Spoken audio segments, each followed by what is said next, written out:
इथे एका पुरुषाला 2 स्त्रियांशी लग्न करावे लागते, नाहीतर तुरुंगवास भोगावा लागतो। कुठे आहे ही प्रथा आणि काय आहे नेमकं यामागचं कारण ते जाणून घेण्यापूर्वी चॅनलला सबस्क्राईब करायला विसरू नका। जगात तुम्हाला अनेक असे ठिकाणे भेटतील जिथे रूढी परंपरा ऐकून तुम्हालाही आश्चर्याचा धक्का बसेल। आता लग्न समारंभातील निरनिराळ्या प्रथा अनेकांना ठाऊक असतील। जसजसे ठिकाण बदलते तसतसे त्या जागेतील नवनवीन प्रथा दिसू लागतात।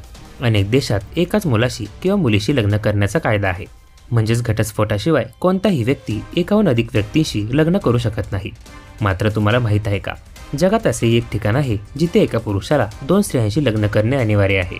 असे न केल्यास त्या व्यक्तीला चक्क कारागृहात पाठवले जाते। या प्रथेविषयी ऐकून निश्चितच तुम्हालाही धक्का बसला असावा। तुम्हाला हे जाणून आश्चर्य वाटेल की या जागी एका पुरुषाला 2 स्त्रियांशी लग्न करणे अनिवार्य आहे।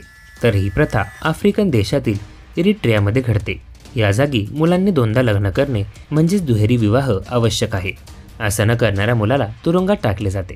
सर्वात आश्चर्याची गोष्ट म्हणजे लग्नाची ही विचित्र परंपरा विवाह कायद्याशी जोडलेली आहे।